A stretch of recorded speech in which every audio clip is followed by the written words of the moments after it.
Bonjour à tous et merci d'être avec nous pour la présentation d'un projet qui nous tient particulièrement à cœur, les H Games. Alors, les H Games, c'est une animation exclusive que l'on lance en partenariat avec la Fédération française de handisport. Et à mes côtés, pour parler de ce beau projet, on a la chance d'avoir Adrien Balduzzi, directeur marketing et événementiel de la FFH, Paul-Émile Sab, directeur général de Sport Heroes, et on a également l'opportunité d'avoir avec nous Marie Patouillet, vice-championne du monde et double championne de France de paracyclisme. Moi, rien que le titre, ça m'impressionne. Merci Marie. Et devrait potentiellement nous rejoindre en cours de route Mélissa Clavier, joueuse de l'équipe de France féminine de basket fauteuil. À moi, pour ceux qui ne m'ont pas déjà croisé, je suis Raïda Russ, responsable éditoriale de United Heroes, et j'ai à mes côtés en coulisses, vous ne le voyez pas, mais il est là, Romain Pocher, Customer Success Manager, qui va s'occuper du chat qui est tout à droite de votre écran. Alors, je prends un instant pour parler de l'outil chat. N'hésitez pas à l'utiliser, je vois que ça s'active déjà. N'hésitez pas à nous poser des questions, et si on ne peut pas répondre en cours de route, on prendra quelques minutes, on prendra du temps, même à la fin, pour répondre à vos questions. Donc, surtout, n'hésitez pas. Alors, avant que Adrien et Paul-Émile nous présentent le projet HGames, donc déjà, merci à tous d'être là, à mes côtés. Avant que vous nous présentiez ce beau projet, on a préparé un petit sondage que vous allez trouver à votre droite également, dans la partie chat, si vous allez sur l'onglet sondage, avec 3 questions. C'est tout rapide, mais on va vous demander d'y répondre et on dévoilera les réponses après.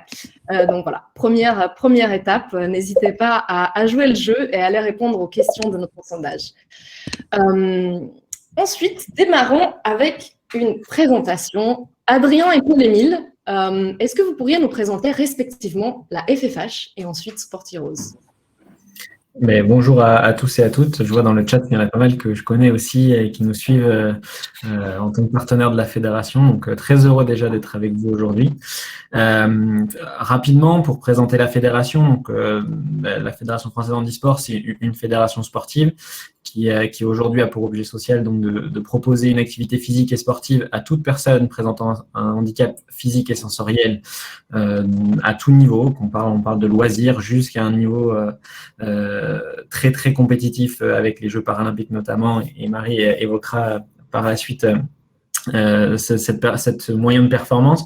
Aujourd'hui, la fédération, c'est comme c'est écrit sur la slide, c'est environ 55 sports pratiqués, dont 25 organisés en commission sportive, c'est-à-dire avec des championnats de France, avec des compétitions nationales, voire internationales organisées sur le sol français.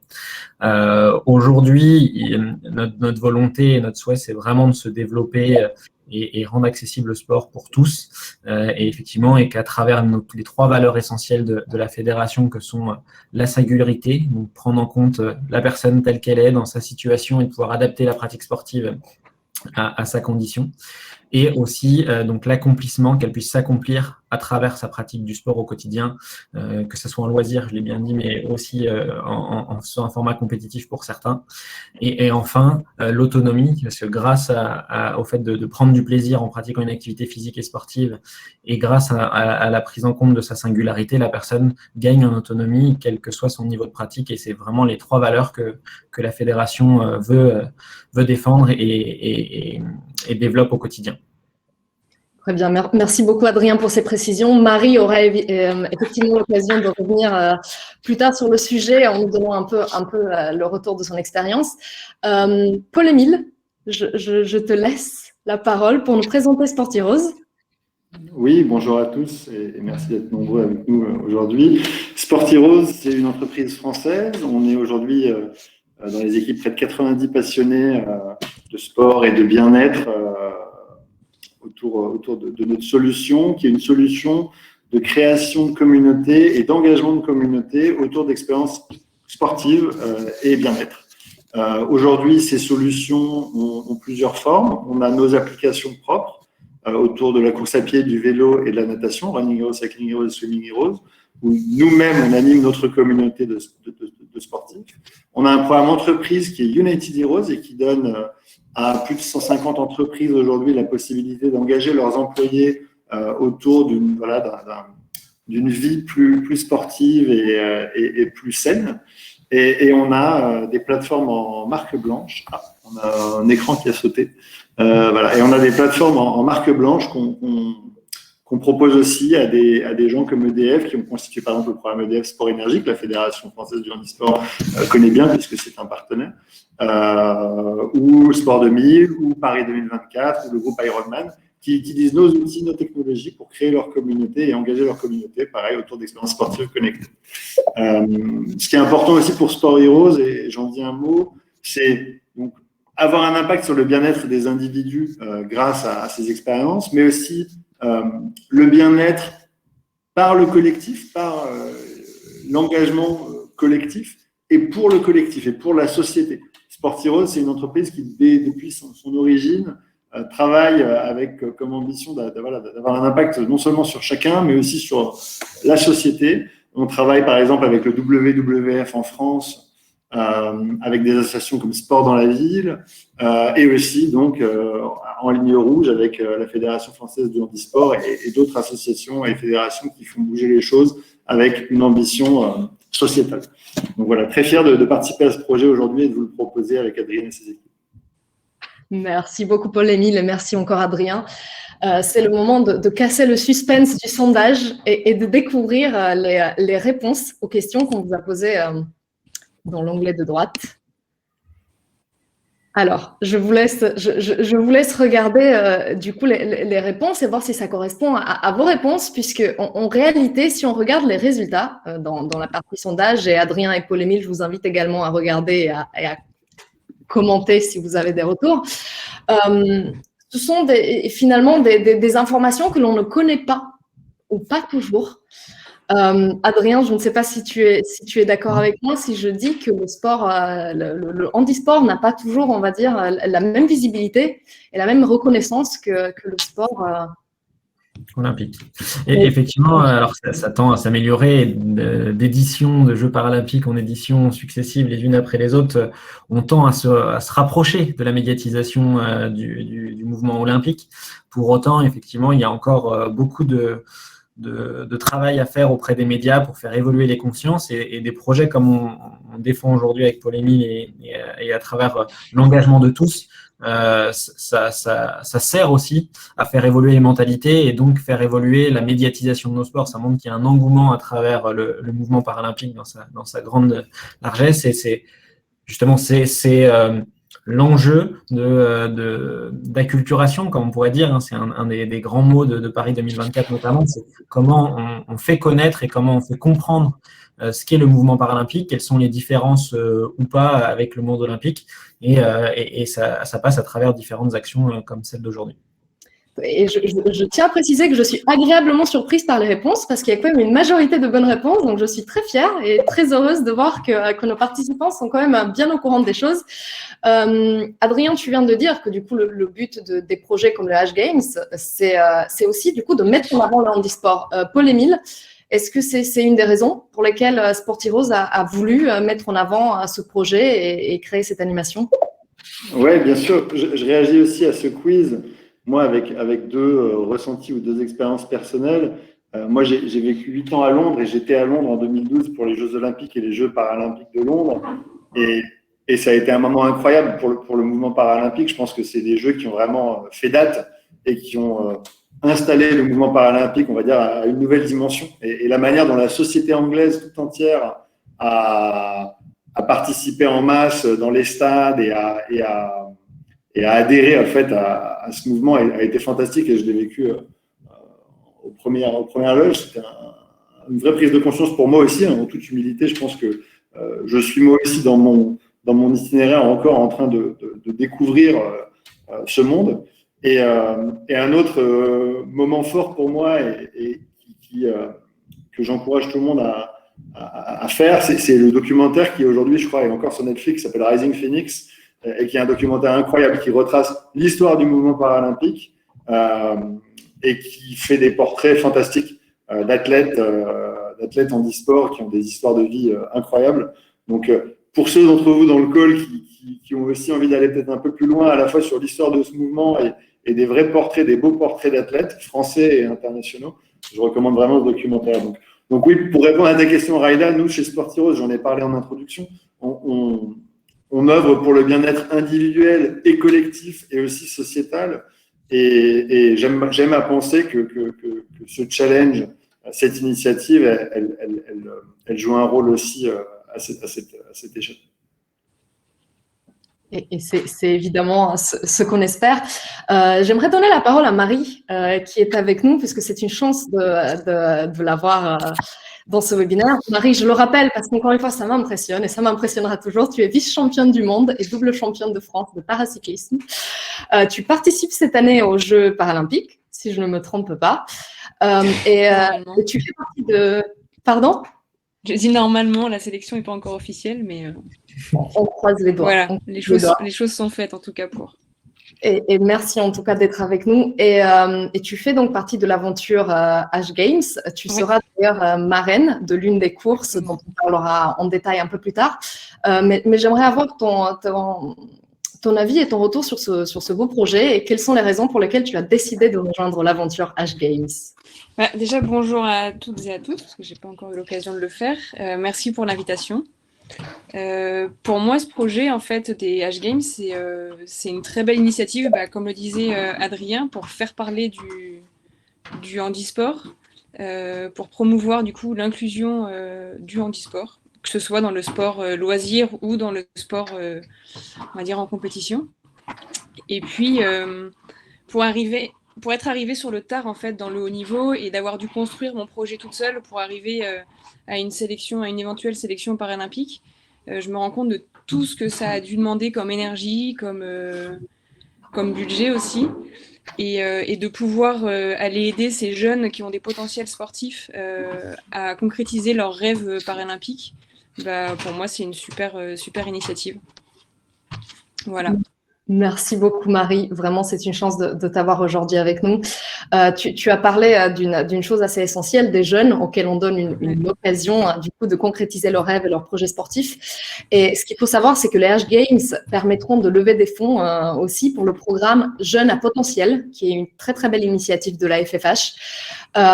Et d'ailleurs Mélissa, qui a dû nous rejoindre en cours de route et qui est là. Mélissa, si tu nous vois et si tu nous entends, bonjour et bienvenue. Dans ce webinaire. Mélissa, tu as fait partie du coup de ce programme Jeunes à potentiel. Et Adrien et Mélissa, j'aimerais peut-être que vous nous en parliez un peu et que vous nous disiez quelques mots sur ce programme. Voilà, je vais débuter sur la présentation du programme et puis Mélissa, pardon, été connecté avec le compte de Chloé, c'est pour ça. Mélissa, on te passera la main après sur tout ce qui est ton ressenti, comment tu as vécu cette expérience. Aujourd'hui, le programme Jeunes à potentiel, c'est un stage qui se déroule tous les ans à la Toussaint, qui regroupe à ce jour une centaine de jeunes sur les disciplines paralympiques. Donc, on retrouve l'athlé, la natation, la boccia, le basket, bref, un certain nombre de disciplines paralympiques. Et donc, c'est des jeunes qui ont été détectés un peu partout en France sur des événements de découverte, sur des programmes de jeux régionaux de l'avenir, donc d'autres programmes fédéraux, et sur lesquels des coachs, des référents régionaux ou territoriaux ont détecté un potentiel talent à devenir des athlètes de très haut niveau demain. Et l'idée de ce stage, c'était de se dire, on a des équipes de France Espoir qui sont déjà en place, qu'on a détectées, qui ont suivi un certain parcours, et puis ces jeunes-là qui ont des envies, qui ont pour certains une vocation à être des champions paralympiques, mais qui ne savent pas ce qui reste, quel chemin il faut mener. Et Marie le disait tout à l'heure, dans ce côté se préparer à un projet, de connaître toutes les étapes qui restent entre je pratique régulièrement et je deviens un athlète de haut niveau. Il y a encore plein d'étapes à gravir et l'enjeu de ce stage, c'est vraiment de les former, de les préformer à se dire, voilà, aujourd'hui, je suis un athlète, certes, je m'entraîne 1 fois, 2 fois par semaine. Et pour devenir athlète de haut niveau, il faut que je m'améliore ma nutrition, il faut que je m'entraîne un peu plus, il faut que j'ai telle condition, telle infrastructure autour de moi pour aller jusqu'à la très haute performance. Et donc, à travers ce stage, on les fait rencontrer les équipes de France Espoir dans certaines disciplines, échanger, jouer ensemble, voire même des athlètes élites qui viennent leur partager leur expérience. On a eu par le passé déjà Arnaud Assoumani, Marie-Amélie Le Fur qui sont venus partager avec les jeunes leur vécu et de leur dire voilà comment nous on s'est construit et il n'y avait peut-être pas tous ces stages qui existaient à l'époque et comment aujourd'hui on tend vers le haut niveau et tout le chemin qu'il leur reste à parcourir. Donc toi Mélissa, si tu veux rajouter quelque chose toi sur le JAP. Bonjour à tous et merci de m'avoir invité. Voilà. Et bien, en fait, le JAP, du coup, comme a dit Adrien, on est sélectionné justement on est sélectionné parce qu'on on a un potentiel, voilà. Et du coup, oh putain, j'ai enfermé mes mots. Je sais pas quoi dire. Le stress du direct, du premier direct. Oui, c'est le stress du direct. Mélissa, ne t'inquiète pas, mais il me semble, puisqu'on a discuté vendredi et tu m'as dit un tas de choses formidables sur les JAP et parmi ces choses-là, tu m'as dit que pour toi, en fait, ça a été, donc tu as participé à ces programmes et tu m'as dit que pour toi, ça a été très important parce que ça t'a permis de lancer ta carrière sportive. Avant ça, tu ne pensais pas à devenir sportif de haut niveau, du coup? Bah oui, en fait, ça m'a permis de la lancer parce que j'ai fait 3-4 JAP et du coup, le fait que je puisse montrer mon potentiel à ces journées-là, après, on m'a demandé de faire les détections pour aller au Krebs de Bordeaux à Talence. Et c'est comme ça que cette année, du coup, j'y suis allée. Et en ce moment, je suis au Krebs, donc je m'entraîne 5 fois par semaine. Plus avec 2 heures de muscu le mardi et le jeudi. Et aussi, j'ai intégré l'équipe de France. Eh bien, voilà. C'est assez impressionnant. Tu vois que tu n'en perds pas tes mots. Tu as un tas de choses incroyables à nous dire. Vraiment, merci Mélissa. Donc, pour toi, ça a été un tremplin. Finalement, c'est JAP. Donc, ça ne fait que souligner ce que tu disais, Adrien, sur le fait que ce sont des programmes qui sont essentiels dans le lancement des talents de demain. Mélissa, merci beaucoup. Et, de rien, avec plaisir. Vraiment, Mélissa et Marie, je vous remercie encore une fois d'être avec nous aujourd'hui pour partager votre expérience. Je sais que vous avez un programme très, très chargé, donc on vous libère. Vous êtes évidemment les bienvenus pour rester avec nous. Nous allons maintenant parler de la mécanique des H-Games, mais si jamais vous devez aller faire des choses incroyablement sportives dans la demi-heure qui suit, ne vous sentez pas obligé de rester, on ne vous bloque pas, on sait que vous avez des grandes choses à préparer. Nous allons donc passer à la partie mécanique. Et Paul-Émile, je vais t'inviter à nous en dire un peu plus sur comment en fait vont se dérouler les H-Games. Merci Raïda. Ouais, merci Mélissa et Marie pour les témoignages. Donc les H-Games, eh bien c'est bientôt, alors ça va venir vite, ça va être du 1er au 30 septembre. On sait que les Jeux paralympiques de Tokyo, si tout se passe bien, seront fin août, début septembre. Donc la date, c'est le 24 août et ça termine le 5 septembre. Et nous, ce qu'on voulait, c'était, avec les H-Games, avec la Fédération française du handisport, porter sur une période plus longue la flamme de ces Jeux paralympiques et continuer à engager les Français autour de ce mouvement. Et donc, c'est vraiment cette notion d'une compétition inter-entreprise qui vous permettra, vous, entreprise, de faire participer vos collaborateurs à une expérience duale. Donc, on va parler, il y a 2 composantes à l'expérience, on va rentrer un peu plus en détail là-dessus. Une composante très inclusive avec un challenge collectif et solidaire qui dure tout le mois de septembre et dans lequel l'idée vraiment, ça sera d'accomplir des grandes choses ensemble, en collectif, à la fois le collectif global et le collectif chacun dans vos entreprises. Et une composante un peu plus compétitive, parce qu'il y en a qui aiment ça aussi, la compétition. On en a 2 au moins sur scène en ce moment. Et cette composante compétitive se fera sous la forme de courses virtuelles avec une cadence hebdomadaire. Donc, on va vous parler de tout ça, mais on est vraiment sur cette notion d'inclusivité. Donc, le challenge collectif et solidaire, en soutien de la Fédération française du handisport, c'est un objectif commun, un objectif dans lequel toute activité sportive ou bien-être, on a plus de 60 activités aujourd'hui sur la plateforme de United Heroes qui sont comptabilisables. Certaines sont traquables à travers des montres connectées ou des applications mobiles et certaines sont purement déclaratives. Et donc, l'idée là vraiment, c'est que le plus grand nombre contribue avec sa session de yoga, avec sa session de méditation, avec son jogging du week-end, sa session de marche ou sa session de vélo. Donc, le plus grand nombre participe, s'associe à cette cause en mettant à contribution ses kilomètres, ses jambes, son énergie. Et il y a un compteur collectif qui montrera le progrès de ce collectif. Et l'atteinte de l'objectif qu'on fixera permettra de déclencher des dons à la Fédération française du handisport pour financer ces actions et le mouvement. Donc ça, c'est ce premier volet collectif et solidaire. Le deuxième volet, Adrien, tu es peut-être encore mieux placé que moi pour en parler, c'est des courses virtuelles. L'idée, c'est effectivement qu'il y ait des challenges sur 3 sports et puis après un triathlon, on va dire, mais donc il y ait la natation, le vélo, la course à pied et puis donc les trois disciplines en un. Donc c'est à chaque fois l'idée d'atteindre les performances des ambassadeurs qu'on va vous présenter après de chacune de ces courses virtuelles et que chaque meilleure performance vous ramène des points complémentaires pour votre entreprise et donc faire évoluer le classement avec toujours ce prisme à la fois loisir et solidaire et à la fois compétitif pour ceux qui le souhaitent. Merci Adrien et Paul-Émile. Et je pense qu'Adrien, tu voulais nous présenter les parrains et les marraines de ces compétitions.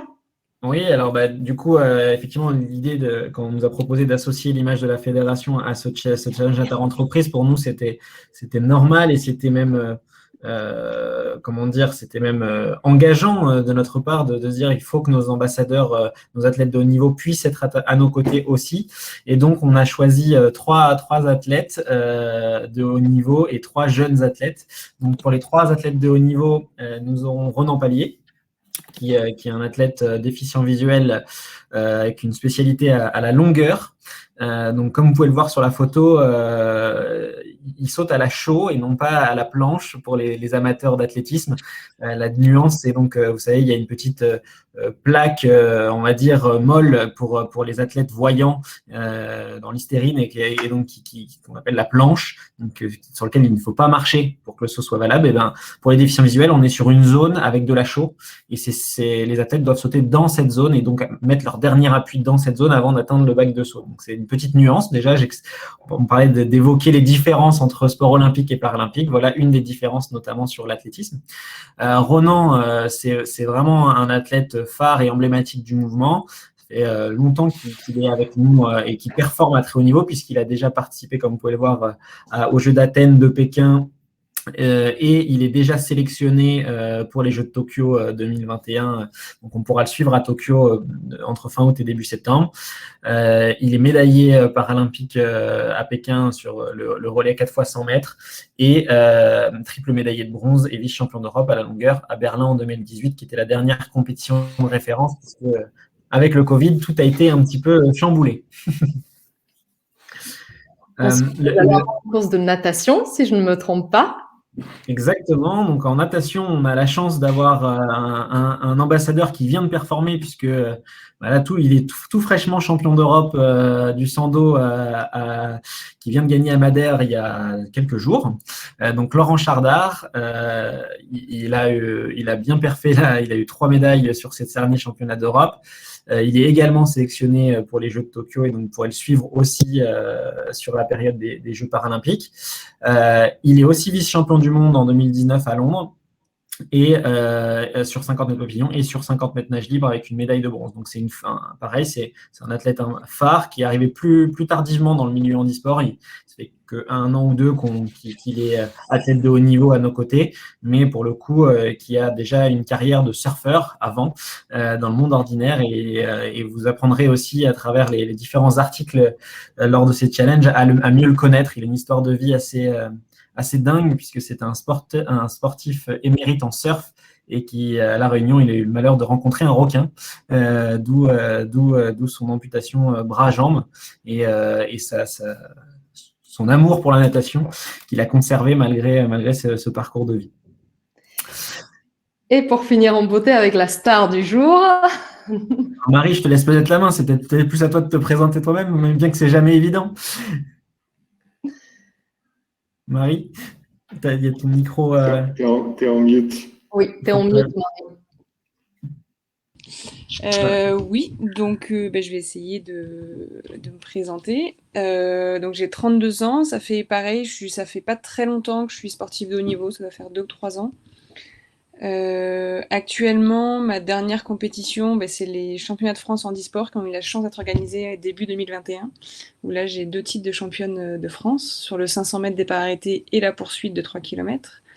Je suis également vice-championne du monde en 2020 sur le 500 mètres et sur l'épreuve de l'Omnium qui regroupe toutes les courses sur piste en fait, qui sont organisées sur les championnats du monde handisport. Et normalement, j'ai fait les minima sur l'épreuve du 500 mètres et de la poursuite qui normalement me permettrait d'aller à Tokyo. Voilà. Alors pourquoi Marie utilise le conditionnel? Parce qu'effectivement, il y a des comités de sélection au niveau du comité paralympique français et que avant leur décision, on ne peut pas communiquer, même si des performances mondiales ont été réalisées, on ne peut pas s'octroyer le fait de dire je suis sélectionné en tant qu'athlète pour les Jeux. Il faut attendre que ça soit officiel avec le PV de la sélection du comité paralympique. Donc effectivement, c'est forte chance que Marie y participe, mais ce n'est pas officiel encore. On continue à croiser les doigts. Merci Marie, Adrien et Paul-Émile pour ces présentations. Et n'oubliez pas que vous pouvez poser vos questions dans le chat pour ceux qui sont avec nous. Pour finir, on va peut-être dire quelques mots des autres. Et Raïda, juste, donc la 4e semaine, Adrien en a parlé rapidement, mais la 4e semaine, il y a une 4e modalité, un 4e challenge qui là est un challenge sur les 3 sports donc, qui ont rythmé les 3 premières semaines, donc un challenge de type plutôt triathlon, où là, l'idée, c'est que les collaborateurs sélectionnés pour ces challenges un peu plus compétitifs se mesurent les uns aux autres sur les 3 disciplines. Donc, on clôture comme ça en beauté un mois de compétition avec cette modalité triathlon. Ça m'a tellement impressionné, Paul-Émile, que j'ai dû oublier, effectivement, tu vois. Et j'en profite, Raïda, aussi pour compléter. Effectivement, il y a les 3 ambassadeurs jeunes. Donc, Mélissa en fait partie qu'on a vu. Mélissa, Agathe Poli et Arthur. Et c'est vrai que c'est 3 jeunes qui sont au centre fédéral aujourd'hui et qui, demain, seront, j'espère, les représentants peut-être de la France en 2024 ou en 2028, en fonction de l'état de maturité de leur performance. Mais donc, qui accompagneront aussi nos athlètes élites pour avoir ce côté transmission et ce côté partage qui est important dans ce dispositif, puisque le JAP et les ambassadeurs ont la même vocation à transmettre leur savoir-faire et leur expertise à nos jeunes athlètes. Et moi, je reprends un instant ma casquette de responsable éditorial pour préciser ou repréciser que nous aurons l'opportunité et la chance de découvrir le parcours de tous ces athlètes à travers des contenus exclusifs que nous aurons dans le cadre des H Games.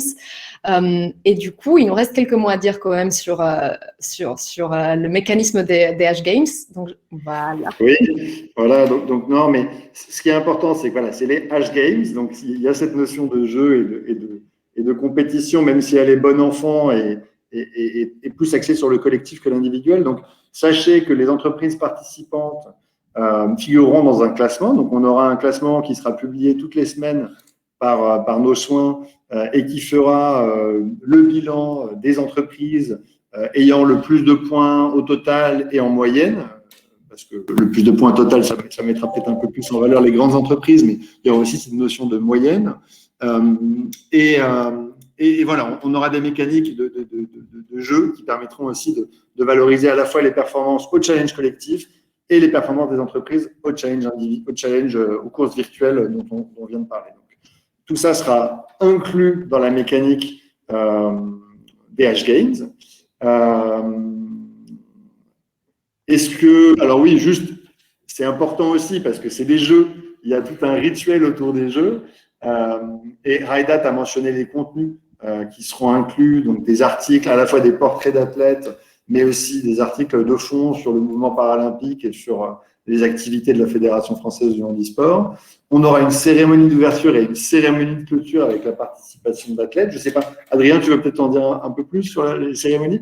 Oui, sur les cérémonies, l'idée c'est que sur la cérémonie d'ouverture, comme vous le doutez, et comme on a présenté nos athlètes élites, ils seront encore pour la plupart de nos 3 champions sur le terrain de Tokyo. Donc, ce sera plutôt les jeunes qui ouvriront le challenge avec pour vocation donc de collecter pour le stage jeune à potentiel auquel eux ils ont déjà participé, et ensuite les athlètes élites qui seront tout fraîchement médaillés, on l'espère pour eux, rentrés de Tokyo pour la série de clôture et fêter ensemble tous les points collectés, toute l'énergie que l'ensemble de vos collaborateurs auront généré pour la fédération, et que tous ensemble on puisse saluer l'effort collectif qu'on aura réussi à faire. Yes. Plus largement, et peut-être, Raïda, si je vais au timing, ça peut être aussi une manière. Hop, je vais faire un petit saut par le timing, je triche un petit peu avec l'ordre, mais ça aura plus de sens. On a parlé de la cérémonie d'ouverture et de la cérémonie de clôture. Donc, ce qui est intéressant, c'est qu'on veut vraiment aussi faire connaître la plateforme United Heroes, hein, clairement. Donc, quand les entreprises s'inscrivent au H Games, elles ont accès pendant 3 mois à la plateforme United Heroes avec tout son contenu et le contenu propre au H Games. Donc, il y a une période, on a une date limite d'inscription qui est avant le 30 juin. Ça vous laisse encore plus d'1 mois. Hein. On a une période au mois de juillet qui va être une période d'onboarding où là, l'idée, c'est de paramétrer l'expérience de votre entreprise et sa participation. Donc, les équipes que vous créez au sein de votre entreprise, les visuels, etc. Une période de mise en route, de mise en jambe, d'échauffement et de recrutement au mois d'août. Donc, l'application sera disponible pour que vous puissiez communiquer en interne dans les entreprises, commencer à teaser sur les H Games et faire s'inscrire vos collaborateurs. La période du challenge proprement dit, au mois de septembre. Et puis, début octobre, on a fixé la date de cérémonie de clôture et de remise des prix au 8 octobre. Une période, on va dire, de cool down suite à ce bel événement et de communiquer sur les vainqueurs, les principaux exploits faits par vos équipes. Donc ça, c'était le timing, c'était important de le partager. Et si on revient sur pourquoi participer, alors je pense qu'on a largement couvert tout ça, mais c'est important juste de le récapituler. Adrien, tu m'interromps quand tu veux. Mais aujourd'hui, une entreprise qui participe aux H Games, alors c'est évidemment donner vie aux valeurs solidaires de votre entreprise et faire participer vos collaborateurs à ces bels événements, mais surtout contribuer à cette belle cause. C'est travailler sur... Vas-y, je t'en prie. Excuse-moi, Polémie, je me permets de rajouter, effectivement, et aussi de parler du handicap en interne. Je sais que c'est des sujets qui, des fois, en entreprise, sont un peu tabous ou difficiles à aborder. Donc, sur une façon fun et ludique d'aborder cette thématique-là. Et j'en profite puisque il y avait une question dans le chat que j'ai vu passer sur la destination finale des dons. Justement, donner vie aux valeurs solidaires d'entreprise à travers ce don, c'est permettre à un ou plusieurs jeunes, et on le verra un peu plus tard dans la présentation, d'accéder à ce stage. Donc oui, ça permet de financer en fait la venue d'un jeune et donc d'aller encore plus loin sur les capacités d'accueil de ce programme Jeunes à potentiel. Vas-y, Paul Élimine, excuse-moi. Tout à fait. Non, mais donc c'est effectivement très important. La partie cohésion interne est aussi importante, puisque au final, chaque entreprise, dans la logique un peu de participation à ce challenge collectif, mais aussi de se mobiliser derrière ces champions qui ont été choisis pour représenter l'entreprise aux courses virtuelles, il y a aussi de la cohésion interne et des enjeux importants de cohésion dans les entreprises. Des enjeux de récompense, on n'en a pas parlé, mais il y aura dans le cadre des H Games des récompenses, des dotations pour les entreprises, les départements, les équipes les plus méritantes et les athlètes les plus méritants dans le cadre des courses virtuelles. Et puis aussi, et c'est aussi important, une opportunité pour les entreprises de faire aussi et de faire briller l'entreprise au niveau de la marque employeur en s'associant à ce projet, en se positionnant sur ces sujets qui seront clairement très médiatisés sur cette période des Jeux paralympiques et du suivi des Jeux paralympiques, et inscrire votre engagement évidemment dans la durée sur ces problématiques avec ou sans United Heroes, avec ou sans des partenariats avec la Fédération française du handisport, mais on sera là, à la fois Adrien et ses équipes et nous, pour vous aider si vous avez envie derrière de pérenniser vos engagements sur ces sujets. Moi, Vas-y, Adrien. compléter, je vois qu'effectivement, il y a sur les dons, donc oui, toute la partie dons ira au programme Jeunes à potentiel et il y a une promesse de don minimale, effectivement, et je tiens à saluer quand même parce que à l'origine, donc Elsa et Paul-Émile nous ont proposé ce challenge à la fédération en disant on a envie de collecter pour vous, on a envie de mobiliser nos entreprises pour la cause de la Fédération française handisport. Alors, bien sûr, on a travaillé le contenu après ensemble, mais je tenais à saluer aussi cet engagement de United Heroes et de Sport Heroes plus globalement, parce que grâce à cette opération, on parle de handisport, Marie l'a dit tout à l'heure, mais on parle aussi de tous les programmes de la fédération et on fait briller effectivement tout notre mouvement.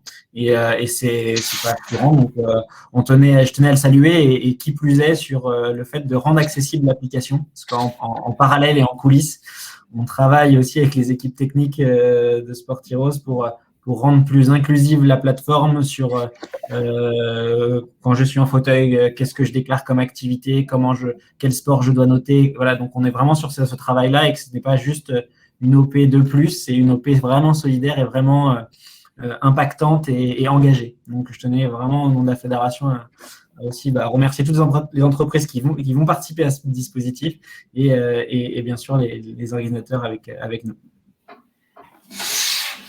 Super. Il y a des questions justement sur les modalités de participation et sur les coûts. Avant qu'on y arrive, est-ce que Raïda, il y avait d'autres éléments de présentation qu'on n'avait pas couverts? Je crois qu'on a parlé du planning. Je crois que... Voilà, on en est arrivé aux questions, donc c'est parfait. C'est parfait, le timing est parfait, tout est bon. Bon, donc Anne Bourgeois vous demandait le coût du challenge pour l'entreprise. Aujourd'hui, donc la participation aux Edge Games, l'accès donc à United Heroes au programme pendant 3 mois, le coût va se situer entre 5 et 12 000 euros en fonction de plusieurs paramètres. Est-ce que votre entreprise est déjà cliente de United Heroes ou non? On a un certain nombre d'entreprises qui sont déjà clientes au long cours du programme. Le nombre d'employés est aussi un paramètre. Mais voilà, on est sur cette fourchette. Et le don est un don minimum de 1 000 euros pour la Fédération française du handisport. Mais évidemment, c'est un minimum. Donc, on ne peut que vous encourager à augmenter ce don. Au niveau des modalités, il y a un site web dont on vous enverra le lien, voilà, dans le chat, il vient d'apparaître, où vous pouvez remplir le formulaire pour déclarer votre intérêt et des membres de l'équipe entreront en contact très rapidement avec vous pour répondre à vos questions éventuelles et entériner votre inscription. J'en profite, Paul-Émile, pour juste poser une question qui est apparue plusieurs fois. Où est-ce qu'on peut retrouver la présentation que nous sommes en train de montrer à l'écran? Est-il possible de la trouver quelque part? Alors, on la partagera avec plaisir aux participants de ce webinaire. Je ne sais pas si elle est aujourd'hui à télécharger sur le site web, mais en tout cas, on l'enverra avec plaisir aux participants du webinaire. Très bien. Alors, je suis en train de regarder les questions aussi qu'il y a dans le chat. À qui s'adresser? Sarah nous demande à qui faut-il s'adresser pour les inscriptions. Paul-Émile, est-ce que tu saurais nous dire? Non, mais c'est ce que je disais. Donc, c'est sur le formulaire aujourd'hui sur le site web avec le lien qui a été envoyé et la présentation du webinaire ou une présentation équivalente à celle du webinaire est téléchargeable directement, effectivement, dans le processus du formulaire. Donc, vous aurez accès à toutes ces informations. Il y a une question sur y aura-t-il d'autres sessions de prévues au-delà de septembre? Mais j'ai envie de dire, si vous en faites un succès avec nous, avec grand plaisir. Alors, encore une fois, nous, on travaille déjà avec la Fédération française du handisport et d'autres partenaires. Par exemple, aujourd'hui, il y a un challenge de la Fédération française du handisport sur l'application EDF Sport Énergie, qui est une application que je ne peux que vous recommander puisque elle est faite par Sport Heroes. Mais donc, nous, on a très envie d'ancrer sur la durée cet engagement et de collaborer avec les équipes d'Adrien sur la durée. Donc, ça peut devenir effectivement quelque chose de récurrent sur le programme United Heroes. Carrément. Et pour compléter, c'est vrai qu'il certains de nos partenaires fédéraux travaillent aussi dans la sécurité sociale avec United Heroes et nous et organisent des fois leur propre challenge, entre guillemets, au-delà de ce challenge H-Game inter-entreprise. Donc, n'hésitez pas à les solliciter et on sera forcément heureux de travailler tous ensemble sur de nouveaux projets. Hélène nous demandait quelle est la deadline pour participer au H-Games, décidément. Michael nous répondait, c'est le 30 juin, du coup. Et n'hésitez pas, on a encore 3 minutes. Si vous avez des questions de dernière minute, profitez-en d'avoir Adrien, Paul-Émile, Marie et Mélissa avec vous. On va voir s'il y a des derniers... Ah, Camille, Cécile sont en train de taper. C'est le moment suspense. À chaque fois, je me demande...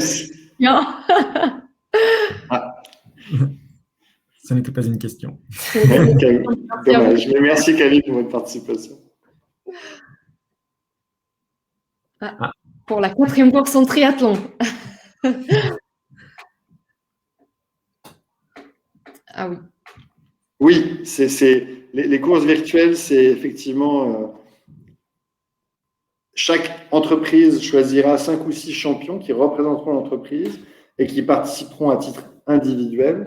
Et donc, dans le cadre du triathlon, sur la dernière semaine, la dernière course virtuelle, ces 5 ou 6 personnes, chacun devront faire un élément de course à pied, un élément de natation et un élément de vélo. Et ça sera un classement individuel. Et l'entreprise dont les champions seront les mieux classés remporteront la course virtuelle. Et le ticket d'entrée Magali, je l'ai évoqué tout à l'heure, donc c'était entre 5 000 et 12 000 euros pour la participation à l'événement dans son ensemble, l'accès à United Heroes sur la durée des 3 mois, et la fourchette dépendra de si l'entreprise est déjà cliente ou non du programme et du nombre d'employés cibles que vous souhaitez faire participer au programme.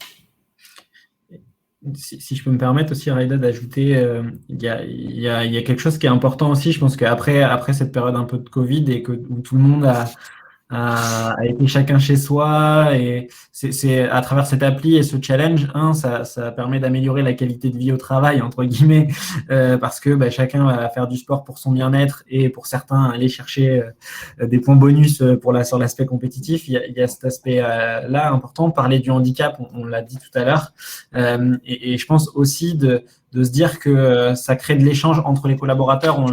Paul-Émile l'a dit tout à l'heure, mais je sais que sur vos applis, il y a aussi ce côté collaboratif de pouvoir échanger au sein d'une même entreprise sur tiens, je viens de réaliser telle ou telle perf, essaye de faire autant que moi. Donc, il y a aussi ce côté fédérateur en interne.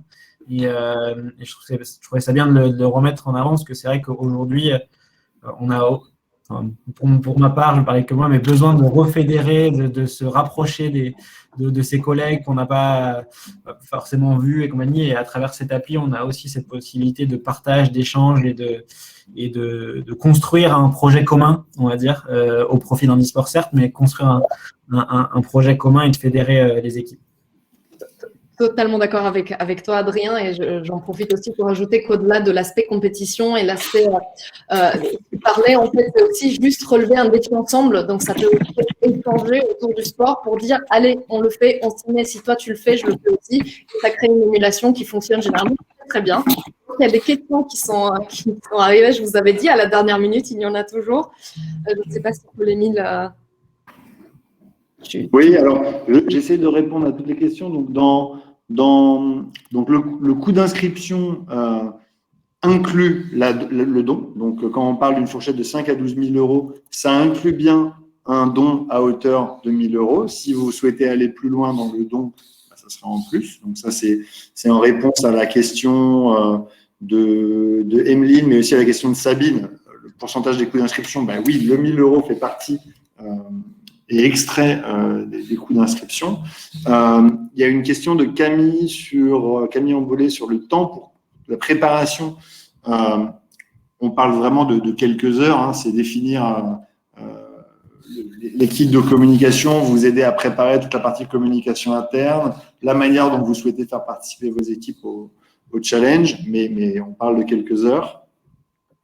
Il y a une question sur le mois d'août, avec les collaborateurs en congé, C'est une bonne question. On peut voir si on peut effectivement peut-être ouvrir l'application un petit peu en amont. Mais en tout cas, toutes les instructions seront envoyées en amont et l'appli, après, c'est une application qui vit sur le téléphone des collaborateurs et voilà, c'est pas du travail, donc ils pourront de toute façon aussi s'inscrire quand ils veulent. Mais on verra, effectivement, ça peut être une idée d'ouvrir un peu avant la fenêtre pour s'assurer de les avoir sous la main pour qu'ils puissent s'inscrire. Et je salue en passage Emmanuel Salès, qui est un de nos partenaires, la CCAS, qui est le comité d'entreprise des activités de l'énergie, et du coup qui est utilisateur de notre plateforme, on le découvre aujourd'hui. Donc, salut Emmanuel, au passage. Moi, j'allais en profiter pour le remercier de nous rappeler que l'application est accessible à tous, vraiment, quel que soit son niveau. Donc, il y en a évidemment qui seront plus compétitifs, qui feront potentiellement les courses virtuelles. Mais sinon, la marche, ça compte comme activité physique ou d'autres choses. Donc, vraiment, elle est très, très démocratique. C'est le but. Donc, merci Emmanuel de nous rappeler ça. L'application est-elle compatible avec tous les portables Android et iOS? Ouais, je viens de répondre effectivement, évidemment, c'est une application aujourd'hui qui est compatible non seulement avec les deux OS, mais aussi avec tout modèle et génération de téléphone. Bon, peut-être pas le Nokia 3210, mais en tout cas, l'application tourne sur tout un parc de téléphones. Elle est inclusive aussi de cette manière. Bien, je crois qu'on arrive à la fin des questions et de toute manière, on vous rappelle donc que vous pouvez aller sur le site pour en savoir plus, pour inscrire votre entreprise, prendre un rendez-vous avec nous et avoir des détails supplémentaires. Et je vois que l'heure a bien tourné. Donc, à moins qu'il y ait des questions de dernière minute ou que Paul-Émile, Marie, Mélissa ou Adrien, avez-vous des choses à rajouter pour conclure? Non, mais merci à tous. Encore une fois, nous, c'est un honneur de travailler sur ce projet et on a tous Paris 2024 en tête. Hein. C'est-à-dire que ce qui est important pour nous, chez Sport Heroes, à la Fédération française du handisport, c'est aussi de mobiliser les Français et d'acculturer, comme disait Adrien, les Français sur ces sujets, sachant qu'on a tous cette belle échéance de 2024 aussi pour que ce mouvement s'ancre définitivement dans le quotidien des Français et que les gens, que le ratio de 1 à 7 sur les audiences des Jeux paralympiques deviennent demain 1 pour 1, peut-être pas en 2024, mais qu'on soit sur le chemin. Et moi aussi, je voulais tous vous remercier. Et puis, j'espère que les H-Games seront le lancement aussi pour certaines entreprises sur la thématique du handicap, sur aussi le recrutement de personnes en situation de handicap. C'est un périmètre sur lequel on œuvre aussi à la fédération et au sens large. Voilà, c'est peut-être le début pour certains de vocation à en parler aussi, de se dire le handisport, qu'est-ce que c'est? Tiens, j'ai appris grâce aux H-Games ce qui était possible de faire ou pas dans mon entourage. On connaît tous quelqu'un en situation de handicap. Donc, c'est aussi à travers ce genre d'opération qu'on véhicule les bons messages et qu'on parle du handisport et qu'on parle de tout ce que les personnes en situation de handicap, quel que soit le handicap, qu'il soit visible ou non, peuvent faire et non pas, pour une fois, ce qu'elles ne peuvent plus faire.